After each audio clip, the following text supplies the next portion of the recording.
At 1:17 in the morning, Hannah Miller found a stranger on the side of a mountain road, and every sensible part of her whispered to keep driving.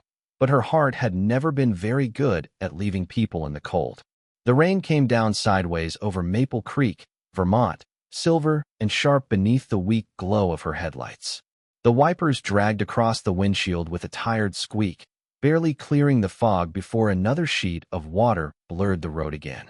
Hannah gripped the steering wheel with both hands, her diner uniform still smelling faintly of coffee, fried eggs, and maple syrup after a 12-hour shift at Millie's Diner. Her feet ached inside old black sneakers. Her ponytail had slipped loose hours ago.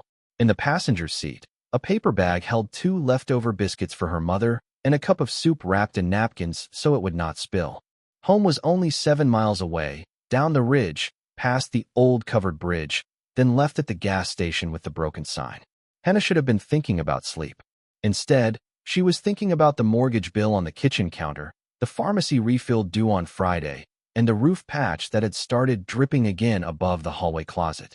Then her headlights caught something ahead. A flash of red, a dark shape off the shoulder. Hannah slowed. The road curved between pine trees, slick with rain and scattered leaves. On the right side, half hidden beyond the guardrail, a black sedan sat angled in the mud, hazard lights blinking weakly like a heartbeat trying to stay awake. Beside it stood a man in a soaked white shirt and dark slacks, one hand braced against the car, the other pressed carefully against his shoulder. He was white, maybe in his late 30s, tall, pale from the cold, his dark blonde hair plastered to his forehead. He looked up as Hannah's truck rolled closer, and for 1 second their eyes met through the rain. She did not see danger there. She saw pain, confusion, and the stubborn pride of a man trying very hard not to admit he needed help. Hannah pulled over before fear could talk her out of it. She grabbed her flashlight, stepped into the rain, and slammed the truck door against the wind. "Hey," she called. "Are you hurt?" The man straightened too fast, then winced. "I am fine." Hannah stopped a few feet away and gave him the look she usually gave customers who claimed they were not hungry while staring at pie. "That is not what I asked." A faint breath that might have been a laugh escaped him. "My shoulder is sore. I think I hit it when the car slid. My phone is not working." "Can you walk?" "Yes." "Dizzy?" "A little, but not badly." Hannah swept the flashlight over the sedan. The front wheel had sunk deep into mud near the ditch. The car itself looked expensive, the kind of expensive that did not belong on back roads at 1 in the morning without a driver, a plan, or better tires. "Anybody else with you?" "No, you have someone to call." He hesitated. "Too long." "Not from here." That answer told her nothing and too much at once. Hannah looked down the empty road. No houses nearby. No open stores. No cell signal worth trusting in this stretch of the mountain. The rain was cold enough to turn dangerous if he stayed out here much longer. She should have called the sheriff from the diner before leaving. She should have kept moving. She should have remembered every warning women heard from childhood about stopping for strangers in the dark. But then the man shifted his weight, trying to hide another wince, and the choice became simple in the most inconvenient way. "My house is 20 minutes from here," she said. "I have soup, a couch, and a first aid kit. That is the best rescue service you are getting tonight." He stared at her, rain sliding down his face. "You do not know me." "That is true." "Then why would you help?" Hannah pulled her coat tighter around herself, though it was already soaked at the sleeves. "Because you are standing in freezing rain with a busted car and a shoulder you are pretending does not hurt. We can discuss my questionable judgment after you are dry." For the first time, his mouth softened into something close to a smile. "I am Caleb." No last name. No explanation. Just Caleb. "Hannah Miller," she said. "And before you get in my truck, I am taking a picture of your license plate and sending it to my mother as soon as I get service. That is not personal. That is common sense." "Understood." "Good. Then move slowly." She helped him gather a small leather bag from the sedan, careful not to crowd him, careful not to make him feel weaker than he already felt. When he climbed into the passenger seat, he paused at the smell of soup and old vinyl, at the faded blanket folded behind the seat, at the dashboard that rattled when Hannah turned the key. He was used to quiet luxury, though Hannah could not know that. He was used to polished cars, guarded entrances, people opening doors before he reached them. But here, in a rusted blue pickup with a cracked heater vent and a woman who looked like she could barely afford to be kind but chose it anyway, Caleb Whitmore, felt something unfamiliar settle over him. Not comfort exactly. Something humbler. Something warmer. Hannah pulled back onto the road, headlights cutting through the rain. "Do not fall asleep until I know you are not seriously hurt," she said. "Talk to me." Caleb turned his face toward the dark window. "About what?" "Anything. Weather. Bad roads. Why a man in dress shoes is driving alone through Maple Creek at this hour." He looked at her, and a secret moved behind his eyes. "Business trip went badly. That is the fancy version of a long night." "Yes," he said quietly. "It is." Hannah nodded as if that was enough for now. Outside, the storm swallowed the mountain. Inside the truck, the paper bag of biscuits steamed gently. The heater coughed warm air, and the injured stranger sat beside her with no wallet shown, no title revealed, and no idea that the woman taking him home had just stepped into the center of a life powerful enough to change her town, her future, and both of their hearts. Hannah's house sat at the edge of Maple Creek where the paved road gave up and became gravel, tucked beneath tall pines with a sloped roof, a sagging porch, and one warm kitchen window glowing through the rain like a promise trying not to go out. Caleb said nothing when she pulled into the driveway, but Hannah saw his eyes move over the patched siding, the stack of firewood under a blue tarp, the loose gutter trembling in the wind, and the old porch light that flickered twice before staying on. She wondered what he saw. Poverty, maybe. Survival, definitely. She parked beside her mother's small sedan and turned off the engine. The sudden silence made the rain sound louder. "Can you make it to the door?" she asked. Caleb nodded. "Yes." "Good, because if I have to carry you, we are both sleeping in the yard." That almost made him smile again. He climbed out carefully, one hand close to his sore shoulder, and followed her up the porch steps. Hannah unlocked the door as quietly as possible, but the hinges gave their familiar complaint. Inside, the house smelled of wood smoke, chicken soup, lavender soap, and old pine floors. The living room was small, but clean, a faded couch, a braided rug, family photographs on the mantel, and a cast-iron stove glowing red in the corner.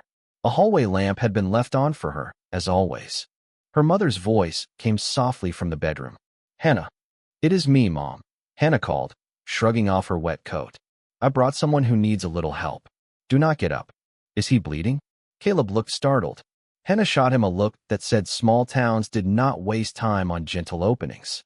"No, just cold and stubborn." "Then give him soup," her mother called back. "And towels." Hannah glanced at Caleb. "You heard the boss." She handed him a towel from the laundry basket near the stove and pointed to the couch. "Sit. Slowly.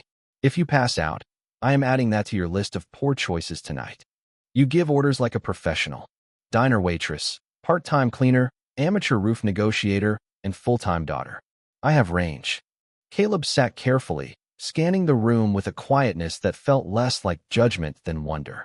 Hannah went to the kitchen, ladled soup into a chipped blue bowl, and set it on the coffee table beside him with 2 biscuits from the paper bag. Then she pulled the first aid kit from under the sink, the one she kept stocked because her mother's medications made bruises linger and because old houses like to demand bandages at inconvenient times. "Shoulder," she said. Caleb hesitated. "It is fine." Hannah opened the kit and snapped on a pair of clean gloves. "That sentence is banned in this house until verified." He gave in, loosening the wet fabric enough for her to check the top of his shoulder and collar area without making either of them uncomfortable. The injury looked like a deep bruise and a shallow scrape, painful but not alarming. She cleaned the scrape with practiced gentleness while he stared at the fire, jaw tight but silent. "You can complain," she said. "I have heard worse from truckers with paper cuts. I am all right. You keep saying that like it is a job requirement." His eyes flicked to hers. "Maybe it has been." For a second, the room softened around them. Hannah looked away first, focusing on the bandage. "Well, you are off duty here." She secured the gauze, then handed him the soup. "Eat. It is chicken, carrots, noodles, and whatever dignity survives reheating." Caleb took the bowl with both hands, as if the warmth surprised him. "Thank you. Do not thank me until you taste it." He did. Something changed in his face, subtle but real. "It is good." Hannah smiled despite herself. "My mother's recipe. She says soup should taste like somebody wants you to stay alive." From the bedroom, her mother called. "Because it should." Caleb laughed softly then, the sound quiet and almost rusty, as if he had not used it much lately. Hannah busied herself hanging his wet jacket near the stove. The jacket was expensive, she realized, even soaked and muddy. The stitching, the weight, the kind of fabric that looked simple until you touched it. She glanced at his shoes too. Not dress shoes from a mall. Real leather, ruined by mud. Probably worth more than her monthly grocery budget. A question formed, but she let it pass. People landed in trouble wearing all kinds of uniforms. Money did not prevent rain. Her mother's door opened a few inches, and Ruth Miller appeared in her robe, white-haired, thin from months of illness, but still carrying the sharp eyes that had raised Hannah. "You must be the stranger," she said. Caleb started to stand. Hannah pointed at him. "No," Ruth smiled. "Good manners. Bad timing." Caleb settled back, respectful and embarrassed. "Ma'am, I am sorry to disturb your home. If you were disturbing it, I would tell you." Ruth looked at Hannah. "Blue blanket." Hannah paused. The blue blanket was folded in the cedar chest beneath the front window. Her father's blanket. The one he had kept in his tow truck for 20 years, used for stranded drivers, tired kids, shaken tourists, and once a bride whose car broke down on the way to the church. After he died, Hannah had washed it, folded it, and told herself she was saving it for emergencies, though every emergency since had seemed too ordinary to touch it. Tonight, her mother's eyes told her this counted. Hannah opened the chest and lifted the blue wool blanket into her arms. It smelled faintly of cedar and winter. She draped it over Caleb's shoulders. He looked down at it with a strange stillness. "This is too much." Hannah tucked the edge near his uninjured arm. "My dad used to say, if someone is cold, you do not ask how rich they are before giving them a blanket." Caleb's hand closed slowly over the wool. For a moment, he looked as if she had not covered his shoulders, but uncovered something in his chest. "Your father sounds like he knew people. He drove the town tow truck. He knew people at their worst moments, which is usually when the truth shows up." Ruth leaned against the doorway, watching him. "And what truth showed up for you tonight, Caleb?" He looked from Ruth to Hannah, then into the fire. "That I may not know how to ask for help until it is nearly too late." Hannah said nothing. She did not need to. Outside, rain hammered the roof and found the weak spot above the hallway closet, where a steady drip began landing in a metal pan with soft, patient taps. Caleb heard it. Hannah pretended she did not. So did Ruth. That was how poor homes survived, by agreeing not every problem had to be named at once. Caleb finished the soup, his color slowly returning. Hannah made up the couch with a pillow and an extra sheet, then set a glass of water on the side table. "You sleep here.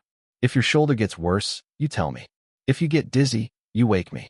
If you try to sneak out into the storm, I will be very disappointed, and that is worse than being yelled at." "Understood." She turned off the overhead light, leaving only the stove glow and the hallway lamp. As she headed toward the kitchen, Caleb's voice stopped her. "Hannah." She looked back. He sat wrapped in her father's blue blanket, a stranger in a room full of everything she could not afford to lose. "Why trust me this much?" he asked. Hannah rested one hand on the doorframe. "I do not. Not fully." He nodded, accepting it. "Then why help me this much?" She looked toward her mother's room, toward the dripping pan, toward the old photographs on the mantel where her father stood smiling beside his tow truck. "Because trust and kindness are not the same thing. Trust takes time. Kindness just takes a choice." Then she left him by the fire, unaware that Caleb Whitmore had spent years surrounded by people paid to serve him, yet could not remember the last time anyone had helped him with nothing to gain. Morning came to Maple Creek without sunlight. Only a gray wash of storm clouds pressed low over the pines and a silence so heavy it made the house feel buried. Hannah woke at 6 to the sound of sleet tapping the windows and the steady drip above the hallway closet landing in the metal pan. For one drowsy second, she forgot about the stranger on her couch. Then she stepped into the living room and found Caleb sitting awake by the cold stove, her father's blue blanket folded neatly across his lap, his injured shoulder stiff, his eyes fixed on the old photographs lining the mantel. He had not moved like a guest trying to claim space. He looked like a man afraid to disturb anything that mattered. Hannah tightened the belt of her robe. "You are up early." Caleb turned. "I did not sleep much." "Shoulder?" "Some. Mostly the storm." Hannah crossed to the window and pulled back the curtain. The yard had gone white at the edges. Rain had turned to wet snow, coating the truck windshield, the porch rail, the woodpile tarp, and the narrow road beyond the trees. That is not good. How not good? Mountain road in Vermont not good. She checked her phone. No bars. One emergency alert sat frozen on the screen from some time before dawn. Road closures expected due to ice and fallen branches. Hannah exhaled slowly. Looks like you bought yourself breakfast and possibly a second night on my couch. Caleb looked toward the folded blanket. I do not want to impose. You are past imposing. You are now a weather event. From the bedroom, Ruth called. If he is staying, make him useful. Hannah closed her eyes. Mom. Caleb looked almost amused. Useful I can try. Good, Ruth replied. The kitchen chair wobbles. That was how the day began, not with dramatic confessions, but with oatmeal, bad coffee, and a millionaire no one knew was a millionaire holding a screwdriver under a crooked kitchen chair while Hannah stood nearby with a flashlight. Caleb worked carefully despite the stiffness in his shoulder.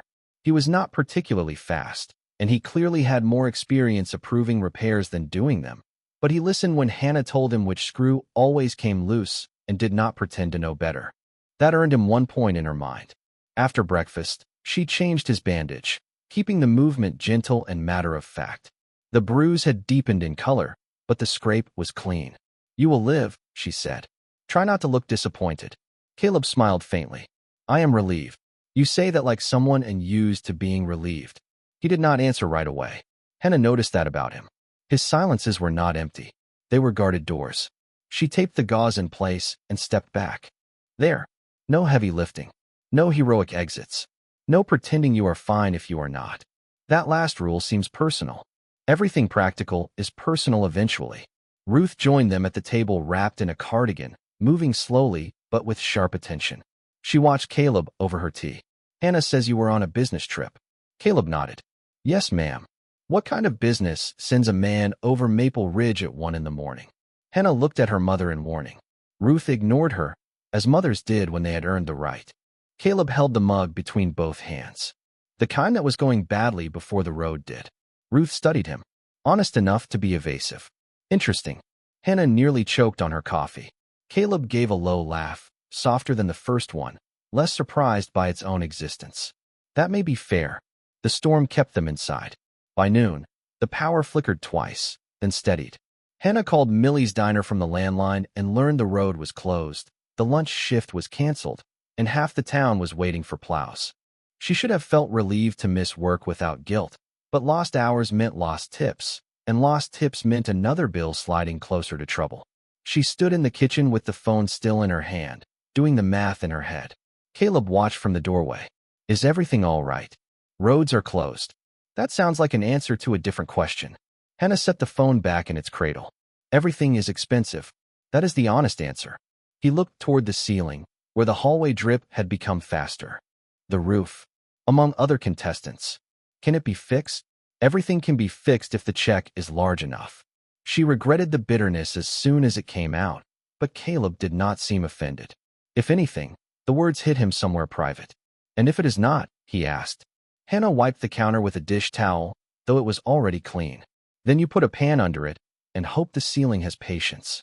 He looked around the small kitchen, the chipped mugs, the hand-labeled spice jars, Ruth's pill organizer near the windowsill, the stack of bills tucked beneath a ceramic rooster. He saw more than Hannah wanted him to see. She felt it and turned away. Do not do that. Do what? Look at my house like it is a sad story. Caleb straightened. I was not. Good. Because it is not. It is an old house with a bad roof and a good stove. There is a difference. He nodded slowly. There is. Later, when Ruth rested and the snow softened into wet flakes, Hannah found Caleb on the porch, wearing his damp coat over her father's blue blanket, staring at the road where the trees bowed under ice. You are going to freeze again, she said from the doorway. I wanted air. In Vermont, that is often another word for regret. He glanced at the blanket. Your father kept this in his tow truck? Hannah leaned against the doorframe. For stranded drivers. He said people in trouble needed warmth before paperwork. Caleb touched the edge of the wool. I wish more people thought that way. They do. Just not always the people in charge. The sentence landed between them more heavily than she expected. Caleb's expression changed, and for 1 second she saw not a lost office worker, but a man carrying decisions large enough to hurt strangers. Then it vanished. Maybe people in charge forget what cold feels like, he said. Hannah looked out at the storm. Then they should stand outside longer. Caleb turned toward her, and something like respect, or guilt, or both, moved through his eyes. Maybe they should. That evening, as the stove warmed the living room and Ruth dozed in her chair, Caleb folded the blue blanket over the back of the couch with almost ceremonial care. Hannah noticed. You do not have to treat it like it is made of gold. He looked at the worn wool, the frayed corner, the faded threads where years of hands had held it. It may be worth more than that. Hannah did not know what to do with the softness in his voice, so she picked up the soup bowls and carried them to the kitchen. Behind her, Caleb stood in the glow of the fire, surrounded by a life smaller than his own, but warmer than anything he had known in years, and the lie of his missing last name grew heavier with every quiet act of care she gave him for free. By the second day, the storm stopped feeling like weather and started feeling like a wall built around the house. Maple Creek disappeared beneath wet snow. Phone service came and went like a shy visitor, and the radio kept repeating the same calm warning about closed roads, icy shoulders, and crews working as quickly as possible. Hannah stood at the kitchen sink, rinsing bowls in water that never stayed hot long enough, while Caleb sat at the table trying to peel potatoes with one good shoulder and far too much concentration. Ruth watched from her chair near the stove, wrapped in a quilt, pretending she was not amused. You are holding that peeler like it owes you money, Hannah said. Caleb looked down at the half-peeled potato in his hand. It is not cooperating. It is a potato. It has very limited goals. Ruth smiled into her tea. City man. Caleb glanced up. Is it that obvious? Hannah took the potato from him and turned it smoothly in her palm, the peel falling in one long strip. You looked at the woodpile this morning like it was a legal problem. He laughed softly, and the sound moved through the kitchen warmer than the stove. I admit, I am better with paperwork than firewood. Around here, paperwork does not keep anybody warm. The moment the words left her mouth, she saw his expression shift. Not offended, not embarrassed, something deeper. He looked toward the window, where snow clung to the edges of the glass. No, he said quietly. It does not. Hannah studied him for half a second, then looked away before curiosity turned rude. Caleb was careful with answers. He said he worked in development, that he had meetings in Burlington, that the night on the mountain had gone badly because he had taken the wrong road after a difficult call. He never said who he worked for. He never said who might be looking for him. He never said why a man with expensive shoes and a voice trained for boardrooms carried loneliness like it had been tailored into his bones. But he listened. That was what made Hannah's guard lower when she did not mean for it to. He listened when Ruth talked about the old Maple Creek Harvest Fair, when Hannah described waitressing at Millie's Diner through leaf peeper season, when the radio announced another delay and she muttered that lost shifts did not care about snow. He listened without interrupting, without offering quick fixes, without saying the easy rich person things people said when they did not understand that a broken roof was not a story problem. It was water in the walls. After lunch, the front door handle came loose again, dangling in Hannah's hand when she tried to check the porch. Perfect, she said, staring at it. That was load-bearing sarcasm, Caleb said from the table. Can I help? You can sit still and not make your shoulder worse. I can use my other hand. Ruth lifted one eyebrow. Let him try? A man trapped in a house during a storm should either fix something or learn to bake. Caleb stood carefully. I choose the door. Hannah gave him a screwdriver and supervised like a person who had been disappointed by hardware before. He worked slowly, kneeling near the drafty threshold while she held the plate steady. His fingers were precise. His patience surprised her. When the screw slipped, he did not curse or quit. He adjusted, tried again, and listened when she told him the wood had swollen from years of damp air. This house has a lot of stubborn parts, he said. It comes from a good family. I meant the door. So did I. He looked up at her then, and for one quiet second, Hannah forgot the storm, the bills, the pan under the leak, the ache in her back from too many hours on her feet. Then the handle clicked firmly into place, and she stepped back too fast. There. You have earned one biscuit. Only one.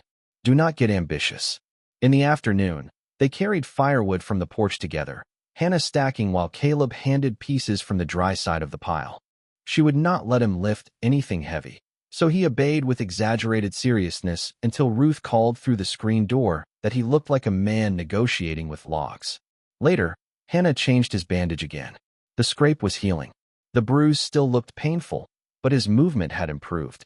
He sat on the edge of the couch, quieter than usual, while she taped fresh gauze in place. "You are thinking too loudly," she said. "Sorry, I did not say stop. I just noticed."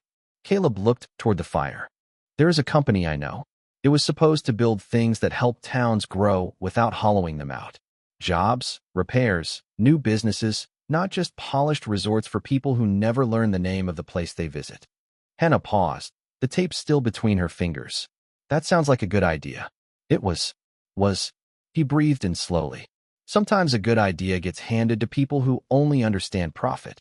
Then the language stays kind while the actions become something else. Hannah finished the bandage and sat back. "Are you talking about your company?" Caleb did not answer right away. Outside, snow slid from a pine branch and landed with a soft thud. "I am talking about responsibility," he said. Hannah gave him a long look. That was a very expensive way to avoid saying yes. His mouth tightened, almost a smile, almost pain. "Maybe." She stood and gathered the medical supplies. "Well, whoever is in charge of that company should stop hiding behind language and look at what the actions are doing." Caleb looked at her as if she had placed a mirror in his hands. "You say things directly. Small towns cannot afford decorative lies." Ruth called from the kitchen. "That should be on a sign." Hannah smiled, but Caleb did not. He kept staring at the fire, and something in his face made the room feel heavier. That evening, they ate soup again, thicker this time with the potatoes he had slowly, unevenly peeled. Ruth declared it the best city man potato soup she had ever had. Caleb accepted the compliment with a humble nod, as if being useful in a small kitchen mattered more than any title he had ever carried.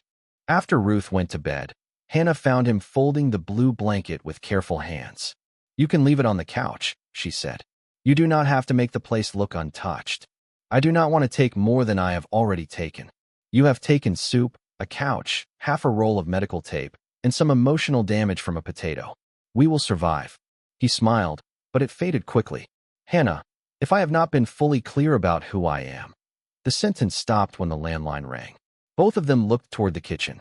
At that hour, in that weather, a ringing phone was never casual. Hannah picked it up. The line crackled. Then Millie's voice from the diner came through, tense and breathless. "Hannah, did you get a letter from Whitmore Development? They sent notices all over town.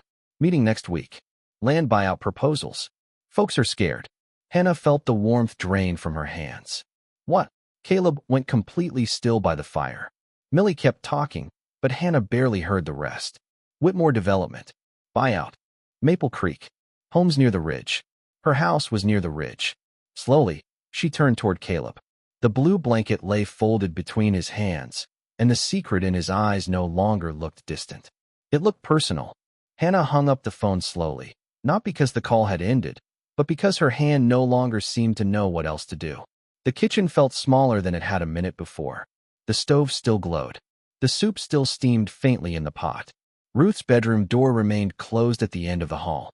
But the name Millie had spoken filled every corner of the house like smoke. Whitmore Development. Hannah turned toward Caleb, and the man by the fire looked as if the storm had moved inside him. "You know that name," she said. It was not a question. Caleb's fingers tightened around the folded blue blanket. "Yes." "Is that the company you were talking about?" He looked down. "Yes." Hannah felt something cold settle beneath her ribs. "And you were going to tell me that when? Before or after I made you another bowl of soup?" "I was trying to find the right way. People usually say that when the honest way costs them something." He did not answer fast enough. That answer was enough. Hannah crossed to the small desk near the front window, where unopened mail sat beneath Ruth's reading glasses. She had ignored the thick, white envelope all morning because the return address had made her stomach turn even before she knew why. Now she pulled it free. Whitmore Development, printed in navy ink, clean and official. Her name and her mother's name beneath it. Her fingers worked the flap open. Caleb stood, then stopped himself, one hand hovering near the back of the couch like he knew he had no right to come closer. Hannah unfolded the letter. The language was polite. Polite language always scared her more than angry language because angry language at least admitted what it was. This letter spoke of opportunity, revitalization, voluntary purchase discussions, regional tourism growth, property assessment review, and community transition support. Not one sentence said, "We want your home." But every sentence walked around it carefully. Hannah read it once. Then again. Her jaw tightened. They are offering to buy properties along Ridge Road. Caleb's voice was low. "May I see it?" She looked at him. "Why?" "So you can translate the parts designed to sound harmless." He accepted that with a flinch of the eyes. "Maybe so I can understand what they sent." "You mean what your company sent?" Silence. The stove popped softly as a log shifted. Caleb looked at the letter as though it had become evidence of a person he did not want to be. Hannah handed it to him anyway, because the truth had already entered the room and she was done keeping it polite. He read quickly at first, then slower. By the second page, his face had changed. Not surprise exactly. Recognition sharpened by guilt. "This is not the proposal I approved," he said. Hannah laughed once under her breath. "That is convenient. I know how it sounds." "Do you?" She stepped closer, careful to keep her voice low enough not to wake Ruth. "This house is not a parcel. It is not a line item near a ski resort concept. My mother knows which floorboard creaks outside my room. My father rebuilt that porch after the flood. I buried 3 dogs under the maple tree out back. If your company wants to call that community transition support, then your company has never understood community." Caleb closed his eyes for 1 second. When he opened them, the guarded part of him was gone, replaced by something raw and ashamed. "You are right. Stop saying that if you are not going to tell me who you are." The words landed between them, clear as a bell. Caleb looked toward the dark window, where snow had begun falling again in slow, heavy flakes. "My name is Caleb Whitmore." Hannah went still. He did not say it proudly. He said it like a confession. But before the name could fully reach her, headlights swept across the front window. Not one pair. Several. Bright white beams cut through the snowfall and slid across the living room wall, over the photographs on the mantel, over the blue blanket in Caleb's hands, over Hannah's face as she turned toward the porch. The crunch of tires sounded in the driveway. Ruth's bedroom door opened. "Hannah," her mother called softly. Caleb looked toward the window, and this time there was no mystery in his expression, only dread. Hannah pulled the curtain aside. 3 black SUVs sat outside her small house, engines running, their polished sides absurd against the mud, snow, and stacked firewood. A woman in a long camel coat stepped out of the first vehicle, holding a phone to her ear. Behind her came a man with a leather briefcase and 2 assistants carrying tablets. They looked like people who had never knocked on a poor person's door without owning the reason. Caleb set the letter down. "Hannah, I need to explain before they do." She turned on him slowly. "They?" A firm knock sounded at the door. Not a neighbor's knock. Not a friend's knock. A knock that expected the door to open because doors usually did. Hannah walked to the entryway, her pulse loud in her ears. Caleb followed but stopped several feet back, still wrapped in the shadow of the firelight and her father's blanket. She opened the door with the chain still latched. Cold air rushed in. The woman in the camel coat looked past Hannah immediately, her eyes finding Caleb with sharp relief and irritation. "Mr. Whitmore," she said, loud enough for Ruth to hear from the hallway. "The board has been searching for you all night. Your absence has created a serious problem." The title struck the room harder than the storm ever had. "Mr. Whitmore." Hannah's hand tightened on the doorframe. Ruth appeared behind her, silent now. The woman outside continued, unaware or uncaring that she had just changed the shape of the house. "Evelyn Shaw. I am here with Martin Graves from Whitmore Development. We need to get you back to New York before the Maple Creek acquisition meeting becomes unmanageable." Hannah turned from Evelyn to Caleb, and the man she had pulled from the rain, fed soup, bandaged, teased, trusted in small, careful pieces, stood in her living room with the truth finally exposed. Not a stranded office worker. Not just Caleb. Caleb Whitmore, the man whose company had sent the letter that could take her mother's home. He stepped toward her, pain clear in his face. "Hannah." She lifted one hand, stopping him without touching him. "Do not." The word was quiet, but it closed the space between them like a door. Outside, the SUVs idled in the snow. Inside, the blue blanket hung from his shoulders, warm proof of kindness given before wealth had a name. Hannah looked at it, then at him, and the hurt in her eyes made Caleb understand that revealing the truth was not the same as earning the right to be believed. For several seconds, no one moved, and the small living room held two worlds at once. One world smelled of wood smoke, soup, wet wool, and the old house Hannah had been fighting to keep. The other arrived in black SUVs, polished shoes, leather folders, and voices trained to treat people's homes like scheduled obstacles. Caleb stood between them with her father's blue blanket still around his shoulders, and somehow that made the truth worse. A millionaire in a borrowed blanket looked less like a prince and more like a man who had accepted warmth before admitting his name could take warmth away from others.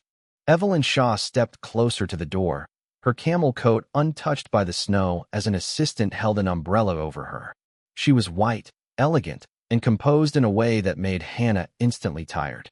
"Miss Miller, I apologize for the intrusion," Evelyn said, though her eyes remained on Caleb. "This situation has been complicated by Mr. Whitmore's accident and lack of communication." Hannah did not open the chain. "You can apologize by stepping back from my porch." Evelyn blinked, as if porches had never disagreed with her before. Martin Graves appeared behind her, a white man with silver hair, rimless glasses, and a briefcase tucked close to his side. "Mr. Whitmore, we have urgent matters regarding the Maple Creek development schedule." Caleb's jaw tightened. "This is not the place." "The board disagrees," Martin said carefully. "The town meeting has been moved forward. Local resistance is growing, and your absence has created uncertainty." Hannah gave a quiet laugh, without humor. "Local resistance? Is that what you call people not wanting to lose their houses?" Martin looked at her then, really looked, and Hannah saw the calculation arrive. Diner uniform, old house, sick mother in the hallway. A person he could categorize quickly. "Miss Miller, any eligible property owner will receive a fair offer." Ruth stepped forward beside her daughter, one hand on the wall for balance. "Fair to whom?" Martin's polite expression did not change. "Fair according to current market projections." "Market projections did not raise my child in this house," Ruth said. The silence after that was softer than applause and sharper than argument. Caleb looked at Ruth, then at Hannah, and something in him seemed to settle into place. He removed the blue blanket from his shoulders slowly and folded it over the back of the couch with both hands. The gesture was small, but Hannah felt it. He was not giving it back because he no longer needed warmth. He was giving it back because he finally understood it was not his to hide inside. He walked to the door, standing just behind Hannah, but not crowding her. "Evelyn, Martin, the acquisition meeting is canceled." Martin's eyes narrowed. "You cannot cancel a board-approved process from a living room. I can suspend any process authorized under my signature until I review the documents personally." Evelyn lowered her voice. "Caleb, you are exhausted and injured. This is not the moment to make emotional decisions." Hannah looked at him, waiting. Caleb did not look away from the people on the porch. The emotional decision was letting this project move forward without knowing what it was doing to people. Martin adjusted his glasses. With respect, the residents were notified properly. Caleb turned to him.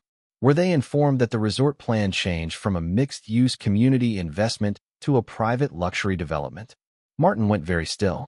Evelyn's face flickered. Hannah caught it. So did Caleb. Were they told their properties were being assessed under pressure timelines designed to lower resistance? Caleb continued. Were they told the small business grant portion was removed from the proposal? Martin's mouth tightened. Those are internal planning matters. They are community matters when the community pays the price. Hannah felt the room shift again, but this time not away from her. Toward truth. Evelyn stepped closer, her voice softening into something almost intimate, but still public enough to perform. Caleb, your father built Whitmore Development to make bold decisions. He understood that progress requires sacrifice. Caleb's expression changed at the mention of his father. My father also told me that if progress only benefits people who can afford the view, it is not progress. It is extraction. Ruth made a small sound, approval disguised as a cough. Hannah almost smiled, but the hurt was still too fresh. Martin opened his briefcase. The board will not appreciate uncertainty. Then give them certainty, Caleb said. Tell them I am returning to New York after I speak to Maple Creek directly. Evelyn's eyes sharpened. You cannot possibly stand in front of that town looking like this. Caleb glanced down at his borrowed sweatpants, bandaged shoulder, and damp dress shirt, then back at her. This may be the most honest I have looked in years. Hannah turned toward him despite herself. For 1 second, she saw not the company name, not the hidden wealth, not the letter on her desk, but the man who had sat at her kitchen table struggling with a potato because he wanted to be useful. Then she remembered the envelope from Whitmore Development, and the warmth drained back. "You should go," she said. Caleb looked at her, and whatever strength he had gathered softened with regret. "Hannah, I should have told you before they arrived." "Yes. I was trying to understand what had happened before I spoke. You were sleeping under my father's blanket while your company sent letters to my mother." The sentence cut through him. He nodded once, accepting it because there was nothing else decent to do. "You are right. Do not use that as a place to hide." His eyes met hers. "I will not." Outside, one of the assistants shifted in the snow. The SUVs idled, warm and waiting. Hannah opened the chain at last, not as surrender, but because the doorway suddenly felt too small for everything inside it. Evelyn looked relieved, thinking perhaps the conversation had ended. But Hannah stepped onto the porch instead, cold air wrapping around her. "Mr. Whitmore," she said, using the name like distance. "If you go to that meeting, do not go there to save us with a speech. People here know what help looks like. It does not arrive with a logo and a deadline." Caleb followed her onto the porch, careful with his shoulder, careful with the space between them. "Then what should I do?" Hannah looked past him at the black SUVs, then toward the dark ridge road where her town waited under snow. "Listen first. Then open every file your people hoped we would never read." Martin's face tightened. Evelyn's lips pressed together. Caleb did not look at them. He looked only at Hannah. "I will." She wanted to believe him. That was the most dangerous part. Ruth appeared in the doorway holding Caleb's leather bag. "You forgot this." Caleb took it with both hands. "Thank you, Mrs. Miller, for everything." Ruth studied him with tired, honest eyes. "Gratitude is easy, Mr. Whitmore. Repair is harder." He bowed his head slightly. "I understand." "No," Ruth said. "You are beginning to." Caleb turned toward the SUV, then stopped beside the porch rail. His gaze went back to the blue blanket visible through the open door, folded over the couch, no longer around his shoulders, but still somehow holding the shape of what Hannah had given him. "I will bring it back," he said quietly. Hannah's voice stayed steady. "Bring back the truth first." He got into the waiting car, and the convoy pulled away through falling snow, leaving tire tracks in the muddy driveway and silence in their place. Hannah stood on the porch until the red taillights vanished beyond the pines. Behind her, the house still leaked, the bills still waited, and her mother still needed care. But now the man who could change everything knew exactly what warmth had cost her, and whether he became Caleb again or remained Mr. Whitmore would depend on what he did when he no longer needed her couch, her soup, or her kindness to survive. By late afternoon, the plows finally carved a narrow path through Ridge Road, leaving walls of dirty snow along the shoulders and a hard shine of ice wherever the sun failed to reach. Maple Creek came back to life slowly, not with comfort, but with the nervous energy of people who had spent 2 days trapped inside with letters they did not understand and fears they understood too well. At Millie's diner, every booth was full before the dinner rush even began. Men in work jackets leaned over coffee cups, retired teachers passed the Whitmore envelopes from hand to hand, and small business owners spoke in low voices as if the walls might be listening. Hannah moved between tables with a coffee pot in one hand and a notepad in the other, but for once, no one cared that the meatloaf special was running low. They wanted answers. They wanted reassurance. They wanted someone powerful to admit that polite paper could still be cruel. "My offer is less than half what my brother got for land 10 miles over," old Mr. Donnelly said from the counter. "They think we cannot read numbers just because we drive trucks." "They offered me relocation support," Millie said, standing behind the register with her arms folded. "Where exactly am I supposed to relocate a diner my grandmother opened in 1968? The parking lot of their luxury lodge?" A bitter laugh moved through the room, but it died quickly. Hannah refilled Millie's cup even though Millie had not touched it. Her own envelope sat folded in the pocket of her apron, heavy as a stone.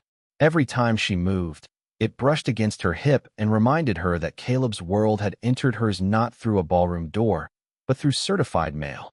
"Hannah," Mrs. Keller from the hardware store asked gently, "is it true he was at your house?"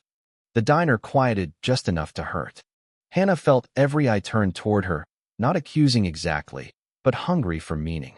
She set the coffee pot down. He was injured on the ridge during the storm. I helped him before I knew who he was. Did he say what they planned to do? Someone asked. He said he would listen. Mr. Donnelly snorted. That is what rich men say before they bring lawyers. Hannah could not argue. She had spent the morning telling herself the same thing. Then the bell over the diner door rang, and every conversation stopped.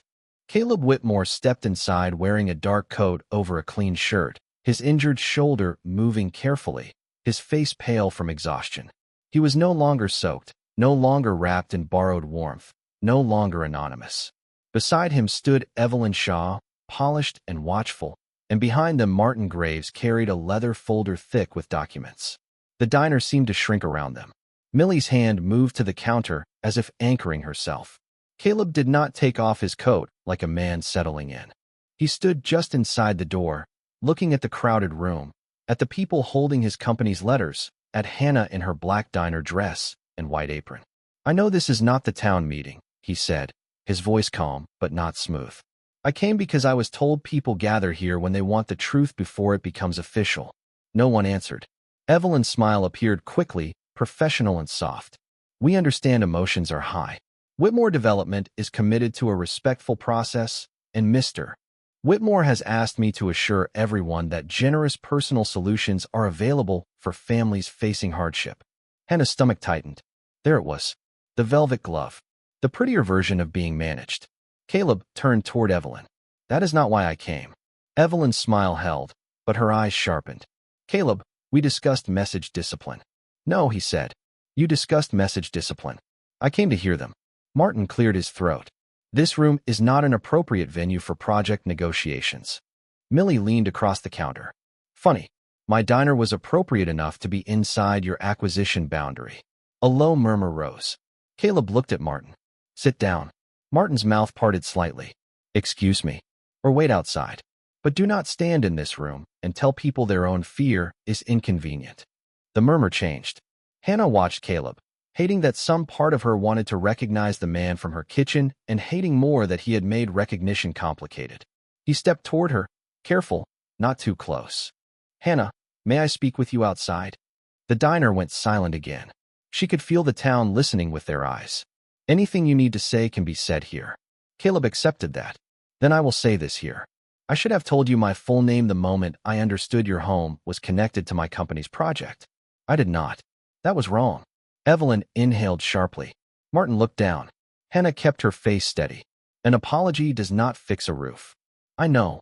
Caleb reached into his coat and pulled out an envelope. For one wild second, disappointment hit her before she even knew what was inside. He held it out, and his voice lowered. This is not from Whitmore Development. It is from me. It would pay off your mortgage, repair the roof, and cover your mother's medical bills for the next year. No conditions. The room froze. Hannah stared at the envelope as if it had burned his hand and might burn hers too. She thought of the drip in the hallway, her mother's pill organizer, the fear that woke her at 3 a.m. when numbers would not line up. She thought of what that envelope could do. Then she thought of every neighbor in the diner watching the millionaire offer one woman a lifeboat while the whole town stood in rising water. She did not touch it. Put it away. Caleb's face tightened. Hannah, please. I said put it away. Her voice did not rise, but it carried to every booth. I did not help you because I was auditioning for rescue. I did not give you soup so you could buy my silence with a clean conscience. That is not what this is. Then what is it? She asked. Because from here, it looks like you found the poorest woman in the room and tried to make her problem disappear first so you could feel less guilty about the rest. The words struck him visibly. Evelyn stepped in, soft and cold. Miss Miller, there is no need to humiliate a man who is trying to help you. Hannah looked at her. You cannot humiliate someone by asking him to help honestly. Then she turned back to Caleb. I did not save a millionaire. I saved a man. Do not make me regret the difference. Caleb slowly lowered the envelope. For a moment, he looked exactly as he had on her couch before dawn, stripped of all the people paid to protect him from shame. You are right, he said. Again, do not hide there. He nodded. Then I will not. I will open the files at the town meeting. Not summaries. Not talking points. The full project history. Every appraisal. Every revision. Every deleted grant. Every vote. Martin's face went white. Evelyn whispered, Caleb. He did not look at her. And if anyone in my company used pressure tactics, false timelines, or hidden assessments against this town, they will answer publicly. Hannah searched his face. Including you? The room held its breath. Caleb met her eyes. Especially me. The answer did not heal the wound, but it changed the air around it. Hannah picked up the coffee pot again because her hands needed something ordinary. Then you should start by ordering coffee like everyone else. A stunned silence passed. Then Millie reached for a mug and set it on the counter with a firm click. Caleb put the envelope back inside his coat and walked to the last empty stool, not at the head of anything, not above anyone, just between a retired teacher and a man in a snowplow jacket who looked ready to dislike him on principle. Hannah poured his coffee black. Their eyes met for one brief second. There was no forgiveness in hers yet. But there was a challenge, and Caleb understood it was worth more than comfort. If he wanted to become the man she had helped, he would have to stop offering rescue from above and start standing where the truth could reach him. The town meeting was held the next evening in the Maple Creek High School gym, where the basketball hoops had been raised to the ceiling and folding chairs filled the floor from the free throw line to the double doors. People arrived in work boots, winter coats, diner uniforms, church sweaters, and the kind of tired faces worn by families who had spent too many nights reading letters they could not afford to ignore. Hannah sat beside Ruth in the third row, her mother's hand resting lightly over hers. Millie stood near the back with a coffee urn and paper cups because Maple Creek did not know how to face disaster without caffeine. At the front of the room, a long table waited beneath the scoreboard. Martin Graves had placed thick binders in careful stacks, and Evelyn Shaw moved between board members with a practiced smile, whispering reassurance like the evening could still be controlled. Then Caleb Whitmore walked in without an entourage. He wore a plain dark suit, no tie, his shoulders still stiff, and in his hand he carried not a speech folder, but a cardboard file box with torn labels and colored tabs sticking out at odd angles. The room quieted before he reached the table. Hannah watched him set the box down in front of the microphone. For a moment, she saw him again in her kitchen, trying to fix a wobbly chair with one good arm. Then he lifted his eyes to the crowd, and the man at the microphone was not a guest in her house anymore. He was the person responsible for answering to every person in that gym. "My name is Caleb Whitmore," he said. "I am the Chief Executive Officer of Whitmore Development. I came here tonight to open the record, not to soften it." Evelyn's smile froze. Martin leaned toward his microphone. "Caleb, with respect, the prepared presentation should come first." Caleb did not sit. "No, the truth should." A murmur moved through the gym like wind through dry leaves. Caleb reached into the box and lifted a packet.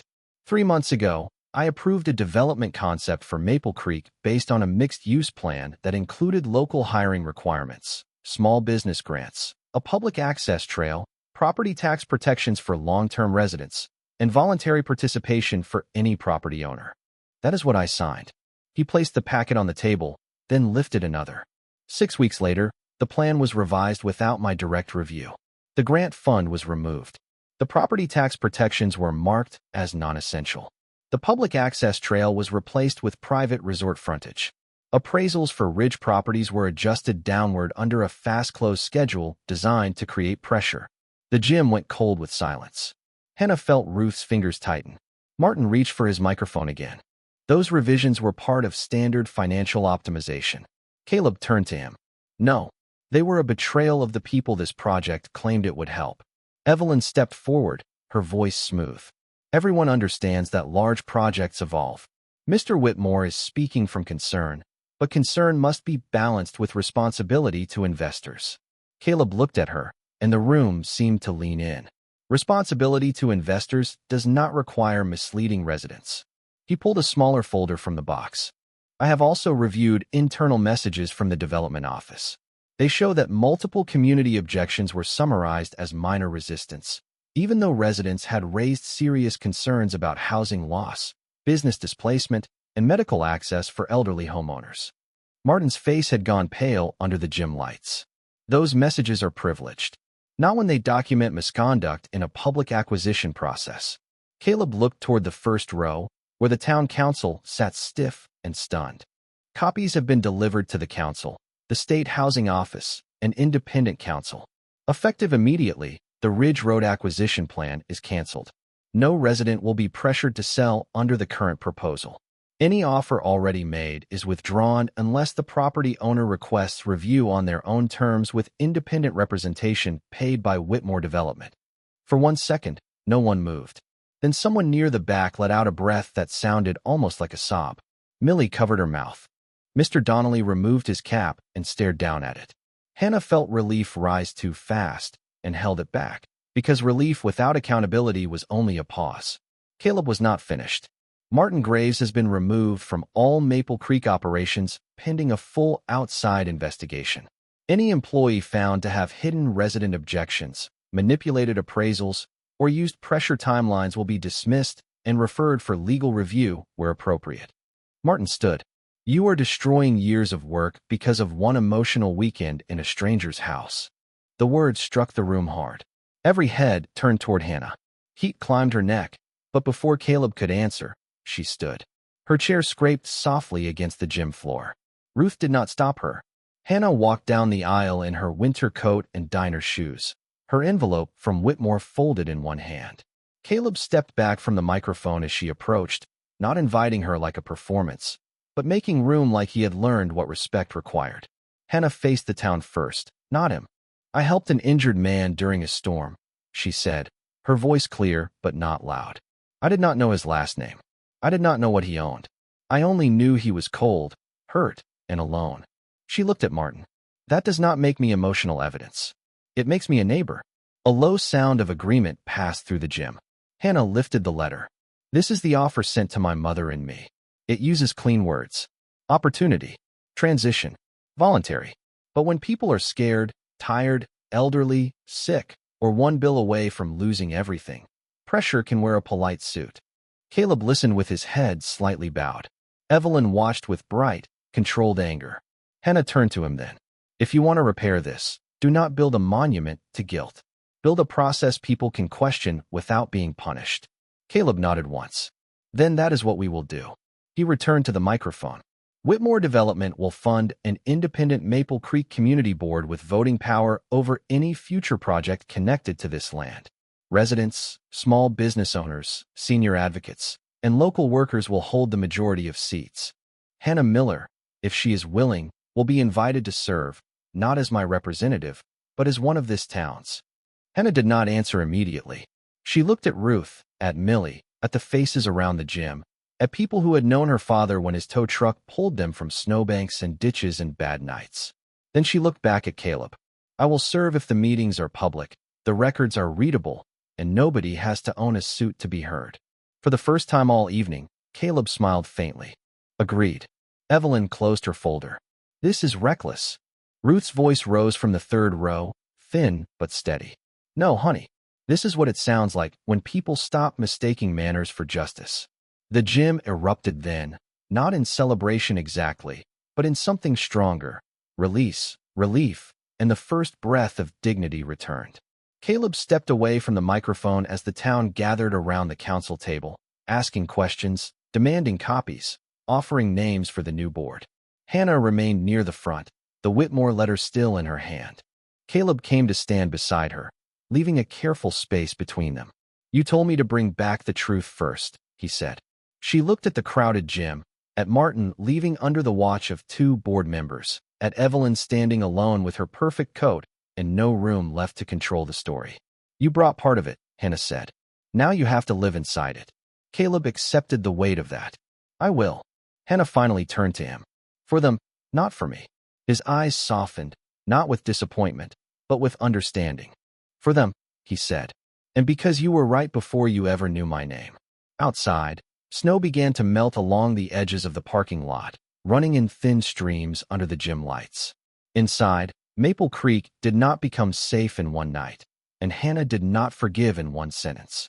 But the door had opened, the files were no longer hidden, and the man who once arrived as a stranger had finally stood where wealth could not protect him from the truth. 1 year later, the old freight warehouse beside Maple Creek's abandoned rail line opened its doors as the Maple Creek Community Center, and no one in town could agree on whether the best part was the new roof, the warm floors, or the fact that nobody had lost a home to build it. The building still carried pieces of what it used to be: red brick walls, high windows, iron beams, and a loading dock where children now lined up for free summer lunches instead of crates. But everything cold about it had been changed by hands that knew the town. Millie ran the small cafe counter 3 mornings a week. Mr. Donnelly taught basic carpentry in the workshop, the hardware store donated shelves, and Ruth Miller supervised the reading room like a queen with a cardigan and a cane. Near the entrance, behind clean glass in a simple wood frame, hung Hannah's father's blue wool blanket. Its edges were still frayed. One corner still held a faint dark mark from years in the tow truck. Beneath it, a brass plaque read, "Warmth is not charity. It is what we owe each other." Hannah stood in front of that plaque on opening day, wearing a navy dress and the same practical black shoes she still wore for long shifts, though she no longer needed to work every shift available just to keep the lights on. She served as chair of the Maple Creek Community Board now, not because Caleb had handed her a title, but because the town had voted for her after watching her argue through every public meeting until the contracts were readable, the budgets were posted, and the promises had dates attached. Whitmore Development did not build a luxury resort on Ridge Road. Instead, after months of review, public hearings, and stubborn local negotiation, the company funded home repair grants, small business loans, senior transportation, and a vocational program based in the renovated warehouse. Investors still made money, but not by squeezing people out of the place that made the investment valuable. Caleb had kept his word in the most difficult way possible, slowly, publicly, and without asking Hannah to soften the story for him. Martin Graves was gone from the company, later barred from managing public acquisition funds after the outside investigation. Evelyn Shaw resigned from the project after the board rejected her private resort proposal, though Hannah heard she still described Maple Creek as an unfortunate emotional detour at dinner parties in New York. Caleb never defended himself with romance. He showed up early to meetings. He sat in folding chairs. He answered angry questions. He let residents correct him. When the community board voted against one of his proposals, he accepted the vote and revised the plan. For months, that was all Hannah allowed herself to trust. Not the look in his eyes, not the memory of him wrapped in her father's blanket, not the quiet way he brought Ruth low-sodium soup after doctor appointments, but the pattern of his actions when no applause was waiting. Trust returned like spring thaw, first in small sounds, then in running water. He repaired the roof through the public grant program only after Ruth submitted the same paperwork as everyone else, and Hannah recused herself from the vote. He paid for independent legal counsel for every resident who wanted advice. He restored the small business fund and made sure Millie's Diner received a kitchen upgrade loan at 0 interest, approved by a committee that did not include him. And when Hannah asked why he kept coming back after the crisis had passed, he answered without polish. "Because the best version of my life started in your living room, and I do not want to visit it only as a memory." On the night after the center opened, Caleb drove Hannah home along Ridge Road under a clear Vermont sky. The same curve where she had found his car was lined now with reflective markers and new guardrail posts, installed after residents pushed the county for safer repairs. He stopped at her driveway, but Hannah did not get out right away. Her house looked different and the same. The porch was straight, the gutter fixed, the hallway dry, but the kitchen windows still glowed with the same stubborn warmth. "Do you remember what you asked me the first night?" she said. Caleb turned toward her. "Why you would help when you did not know me." "I have thought about my answer a lot." "Kindness just takes a choice," he said softly. She looked at him, surprised. "You remembered." "Hannah, I remember everything about that house." Inside, Ruth had left the stove light on and gone to bed early, claiming she was too old to supervise romance, but not too old to expect details in the morning. Hannah unlocked the door, and Caleb followed her into the living room where the couch had been recovered. The metal drip pan was gone, and a framed photograph from the community center opening sat on the mantel beside her father's old tow truck picture. Caleb paused near the spot where he had once slept as a stranger. "I brought something," he said. From his coat pocket, he took a small velvet box and set it on the coffee table, but he did not open it first. Instead, he placed beside it a folded piece of blue wool, not the blanket itself, but a small square Ruth had cut from the damaged lining before the blanket was framed. Hannah touched it with trembling fingers. "Mom gave you this. She said your father would not mind if I carried a reminder." Caleb's voice lowered. But I did not come here to ask you to be impressed by what I can give. I came to ask if I have learned how to stand beside you without standing above you." Hannah's eyes filled, not because of the ring, but because he had understood the question beneath every question. Caleb opened the box. The ring was simple, a small diamond set in a band engraved on the inside with one sentence: "No more saving from above. Only standing beside you." He did not kneel like a performance. He lowered himself carefully beside the couch, where she had once told him not to pass out, and his smile carried all the humility the first night had taught him. "Hannah Miller, you gave me warmth before you knew my name. You gave me truth when my name was the problem. Let me spend my life giving both back, not with speeches, not with rescue, but with every ordinary day I am allowed to share with you." Hannah looked at the man in front of her, then at the dry ceiling, the warm stove, the photograph of her father, and the small blue square between them. She thought of the stranger in the rain, the envelope she had refused, the gym full of frightened neighbors, and the community center where her father's blanket now welcomed everyone. Then she smiled through her tears. "Yes," she whispered, "but if you ever hide a truth from me again, I am making you peel potatoes for the rest of your life." Caleb laughed, relieved and bright, as she slipped the ring onto her finger. Outside, the pines stood quiet beneath the stars. Inside, the house that had once sheltered an injured stranger became the place where a millionaire finally understood that love was not proven by changing someone's life with money, but by letting truth change his own.